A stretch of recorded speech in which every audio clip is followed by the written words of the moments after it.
Welcome to the Church Solutions Podcast, brought to you by JSL Solutions. The Church Solutions Podcast is designed to help equip you and your church in the use of technology and other tools and services. And now, here are your hosts, Steve Lacy and Phil Thompson. Well, hello, folks. Welcome to the Church Solutions Podcast. I'm Phil Thompson. And I'm Steve Lacy. And we work for a company called JSL Solutions, which brings you mobile apps as well as streaming video, as well as interactive websites and church management tools. And we produce this podcast once a week, and we talk about things that are technical, but not always technical stuff. We've covered already a couple different subjects. This is our episode number 3.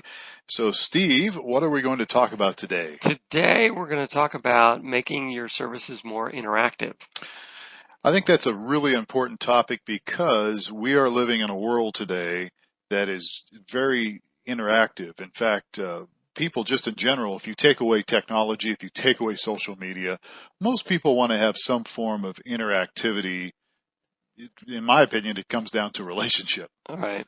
And so people are looking to they may not be extroverts that want to be all over the place, but even introverts like myself, want to have some interactivity with certain people that I gel with, that I connect with. And I think people that go into your church, most of them want the same thing. Right, I agree. So let's talk a little bit about this from several different angles here. Most church stuff that I have, when I was kind of brought up, so to speak, as a young adult in church, it was pretty much a one-way conversation. You walked in the door, you were greeted, you obviously had your friends there, but then when you sat down in the worship center, in the sanctuary, whatever you want to call it, the room where the pastor got up and spoke, the dialogue was pretty much just one way, right? Yeah. Just one way. You sat there, you maybe they had you sing a hymnal or sing some of the songs, and maybe the pastor would have you, now let's read this verse together. But then that was pretty much it, right? Yeah. But today it is so, with the introduction of technology, people are, everyone's watching TV with more than one screen. There's the dual screen going on. I went to my son's high school graduation last night, and just the use of phones while something is going on is just so prevalent that people are doing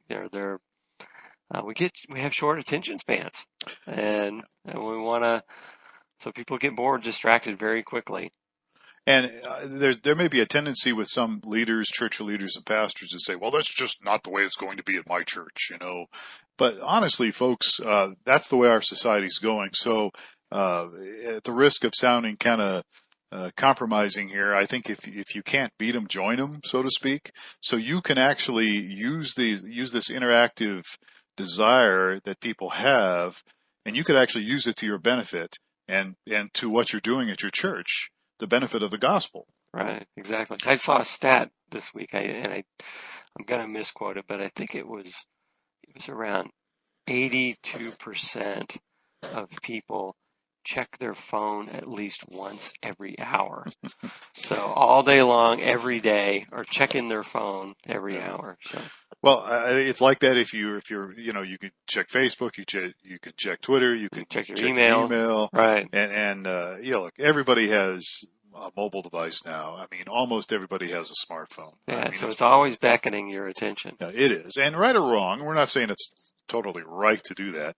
But how do you do this with your church? So how can you get your church a little more interactive, your services more interactive, and how can you kind of use this to your benefit and to the benefit of your people coming? You Right. want them to benefit. You want to encourage them. You want to better their life. So how do you do that?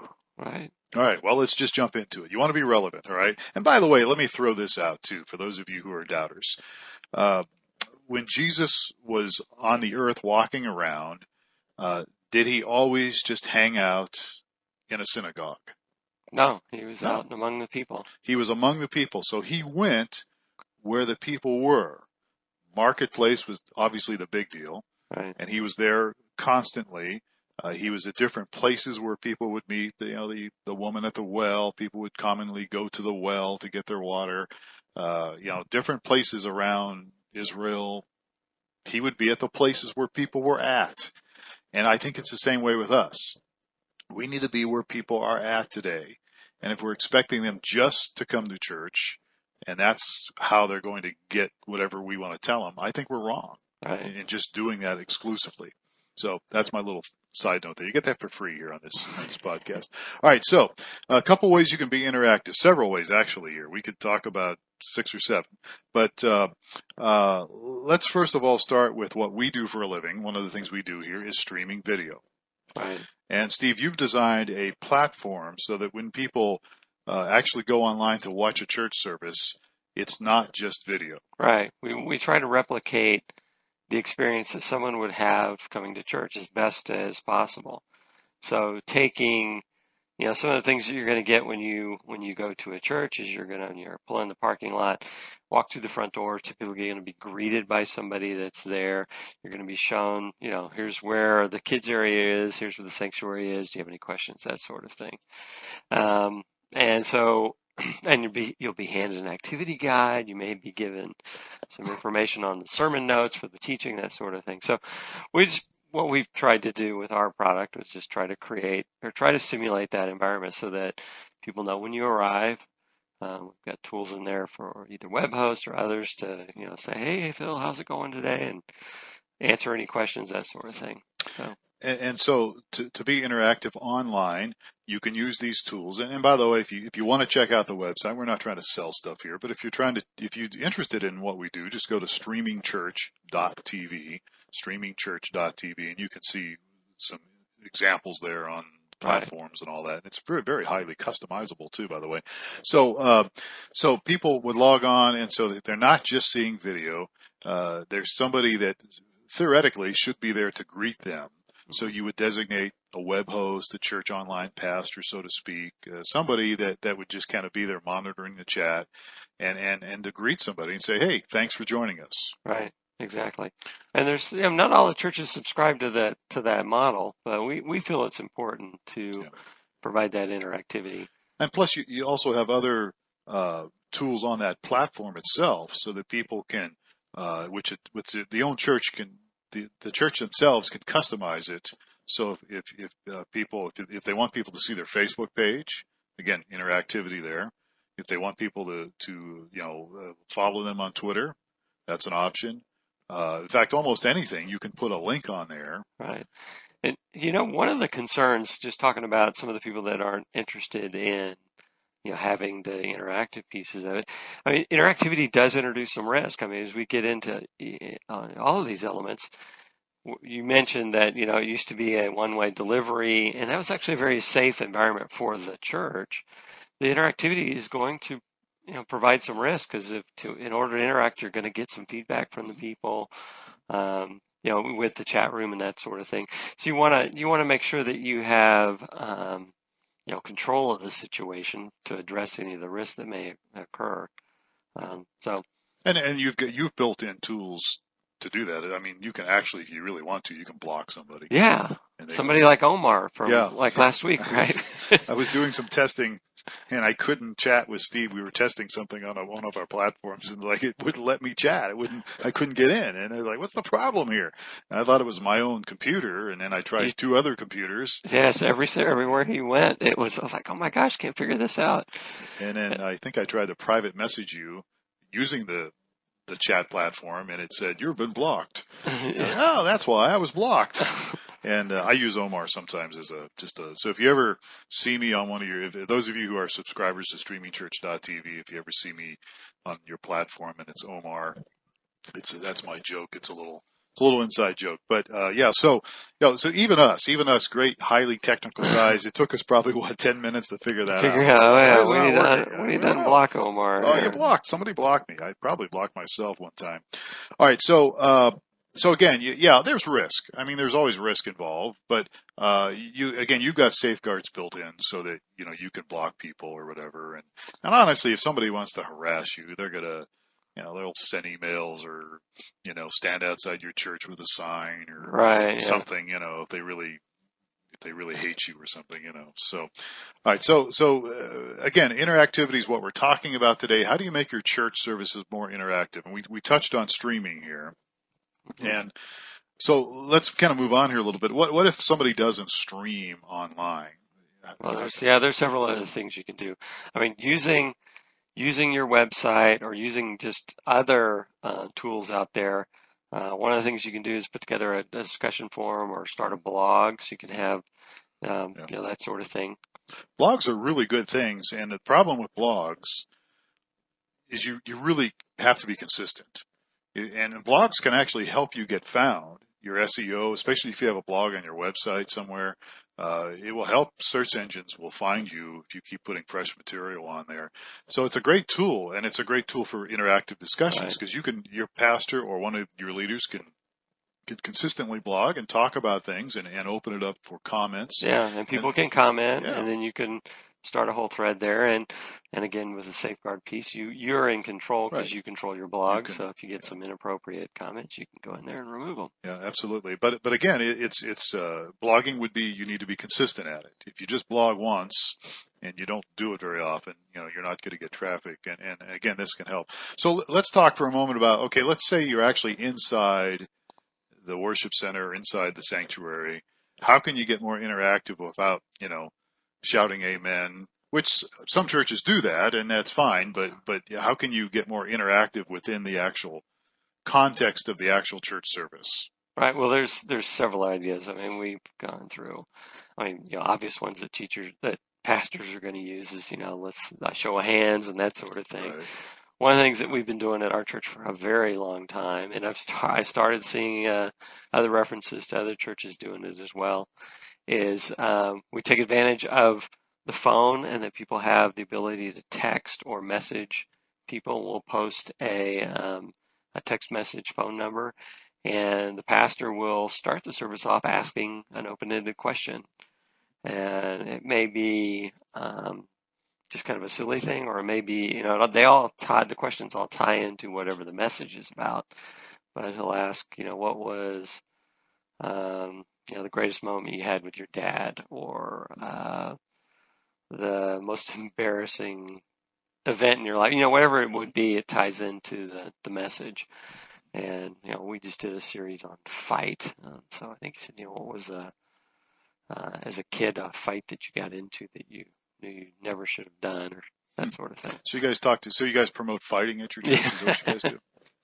And so the way it works at our church is basically post a question and post a phone number and say, hey, text me, Facebook, Twitter, whatever, get back, or for the church online people, they type in the chat room the response to the question. Okay, so let me stop for a moment here. All right, so let's say you're doing that, and you put up a slide or something that says, text us with, here's the question, what was your favorite thing to do as a kid with your dad or something, since Father's Day is around here. And so let's say they text in. So who gets that information, and how do you get it to whoever needs to get it? Yeah, so what we do at our church is we'll have actually several avenues to get the responses back in, but the text messages come to a phone, and the chat will come to a certain area.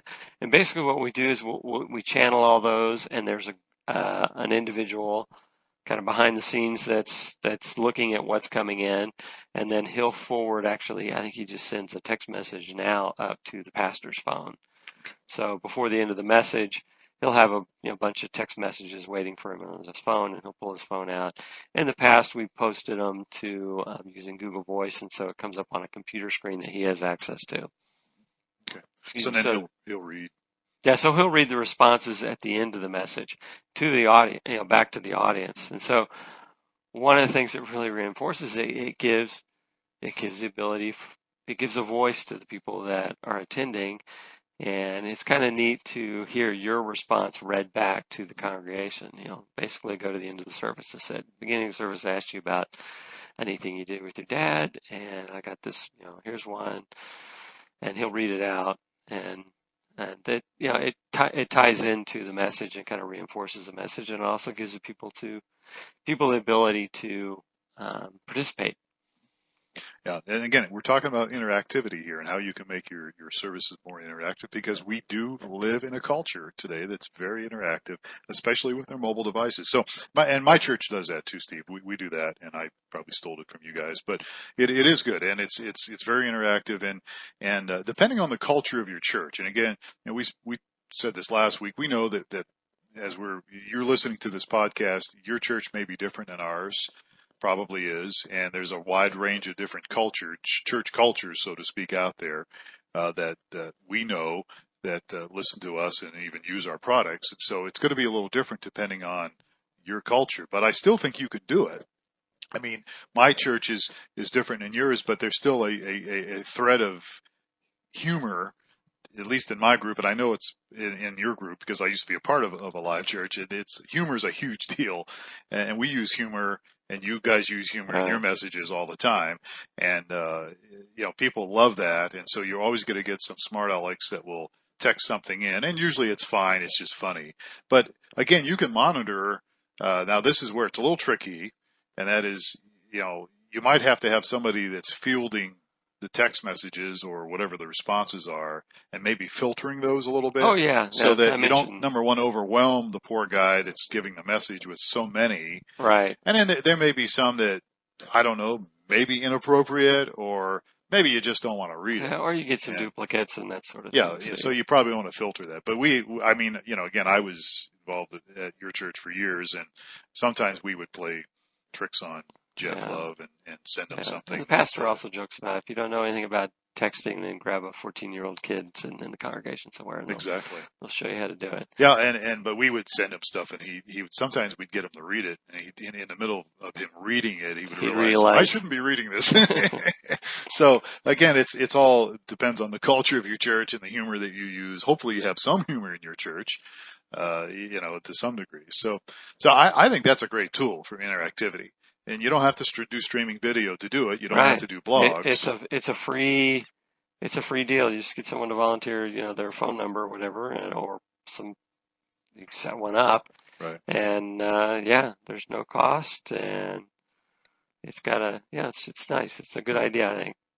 So as we continue to talk about interactivity, there's things out there, but let's talk a little bit about mobile apps, because mobile apps really do help in this area of interactivity. Right. Well, I was going to digress just a little bit and talking about we've kind of been in this culture of how to become more interactive in the church, and so we took an approach to actually develop an app that would bring a level of interactivity into the service as well. So there's, not to delve too deep into the app, but there's things that we thought would be that would reinforce this notion as churches become more and more interactive. So there's things, and you can do these through other apps as well, like checking into the service. You can check in, you can set up a Facebook place or a Foursquare place. And at our church, one of the key guys was setting up QR codes, which are the funny looking codes that you can scan and check in that way. But within the app, there's the ability to check in. There's ability to participate in polls, so that not only are you asking a text question that you want a response to, but you can say, let's have everybody participate and let's get some stats on. You could provide a poll question. So you do surveys ABC. Right there and get real results. Yes, yeah. So you can say, okay, guys, NBA playoffs are underway. Is it Pacers or the Heat that you're pulling for right now? Do Christians watch the NBA? No, never. So, but whatever it may be. Yeah, I understand. Yeah, right. And you can plot the charts and graphs. And I've got 25 people responded, and it looks like we are a Pacers audience here, but whatever it may be, whatever that you can put whatever questions. Well, and of course you're talking about the app that you've developed, Church App Live, right? Which and again, we don't want to be self-serving, but we will be. It is a great app, and it's got some great interactivity features in it, like you mentioned, and there's even, for people that. Go ahead. You can. Well, there was the teaching challenge as well. Right. Kind of ties into the poll piece as well, but you can also put together some questions that relate to your message and have people take the teaching challenge. And they'll get scored on how well they do, and you'll also have access to information on how well your message was Now, and I was going to absorbed. mention that there are some churches that are using scores, and they're keeping score when they do this. I mean, not Yeah, everybody has to do this, but there are some. there's a gaming element built into the app that you can turn on or off, and so it'll give people Yeah. points for participating, and they can compete with others in the church, and it creates a little fun little rivalry going on. Yeah. So I know there may be some church administrators listening to this podcast, and they might say, well, that's just one more thing I've got to do. I've got to have to oversee, I'm going to have to, whatever, create content for any of these things we're talking about. I mean, not just the mobile app, but Facebook or Twitter. You do need to, even with the text questions, it does take a little bit of effort. Yeah. But here my point forethought. is, yeah, it takes a little bit of thought, it takes a little bit of effort. But my thinking is it is worth it in the long run because you're creating avenues for people to connect and get interactive, right? And to connect. So, we've mentioned this in one of our podcasts. People, they can come to your church. I think we did a podcast on how to attract and keep people. Well, people, you may get them in the door eventually, but how are you going to keep them? They've got to connect somehow, some way with other people, either through small groups or some, make friends or something. So, you've got a lot going on as a church administrator or a church volunteer, but, you could always recruit some other people to help out, to do some of these things too. But in my opinion, it's worth it in the long run because you're creating windows, so to speak, into your church where people can see in and say, yeah, I like that and I want to be a part of something. Yeah. And it gets people out of their shell, I think, too, to participate and, interact a little bit, and then they become a little more open to, maybe talk with people, that sort of thing. And I don't have any stats to prove this, but I believe that one of the most active groups of people out there using tech and using these social media channels like Facebook and Twitter and, these things we're talking about, chat platforms. I don't have any stats to prove this, to back it up. I should probably do some research, but I would venture to say that probably over 60% of them are introverts. Introverts are not the kind of people that will go to a party willingly. They'll be dragged there by their spouse or something, and they'll sit in the corner and find a friend, maybe. And I'm not saying introverts aren't friendly people; they are, but there's something about the internet and connecting on different devices. I see more introverts. There's a side of them that I'll see that jumps into that, that jump into that quicker sometimes than some of the extroverts. Oh, yeah, and that's another subject to talk about, introverts and extroverts in your church. But that's a little side note there. So where were we? What are we talking about? So we're talking about ways to make your service more interactive. So one of the things you had talked about was providing information on the message beforehand, right? Yeah, I think so too. I think if you can get that information out there, and I realize, again, everybody's running around late, they're chasing their tail, their hair's on fire, but if you can get the message ahead of time, if you're the actual pastor, hopefully you've got something prepared before Saturday night, hopefully. So if you've got an idea where you're going, you should post something like that, either, again, on a blog, your own church website. Yeah, or Facebook, and you could invite some debate or talk about whatever you're going to be talking about as well. Yeah. And again, the key to this is consistency, because I know some of you are saying, well, I tried that once, didn't work. Well, how many times have you tried it, and how often are you doing it? You need to be consistent. Right. And so Google Plus, whatever you're doing, start putting that stuff out, and then hopefully you're getting people who are in your congregation aware. You can even do it in your newsletter, make them aware that, hey, I'm giving you some heads up on what we're going to talk about the next 2 or 3 weeks. I want your feedback. And then you list it in your bulletin, the program, or even the topic in your bulletin, and give them a place where they can email or connect. Right. To do that. So, I mean, these tools are out here. Again, some people are saying, well, we're just not, that's of the world. Well, again, Jesus was in the world, and he connected with people in the world, and he used things in the world to connect with people. All right. We need to be using social media to connect with people. Yeah, we should be using all the tools available to us to reach people. So I think it's a great idea. Hopefully your church has a Facebook page, and you're you're posting on it on a regular basis, and you have the links out there to it. So you want to make sure people in your own church are aware of the different channels you have. So you got to get that message out somehow, and you have to keep saying over and over again. Right. You can't just say it once and then hope that. So one of the things I've come across over the years has been, well, I've got a more senior congregation, and so they don't get on computers and they don't have cell phones. And what advice would you have for that group? What advice would I have for that personally? Yeah. Well, first of all, I'm going to tell you that's not totally true. That there are senior people that are on the web, and they do have some types of cell phones, and the percentage is growing every day.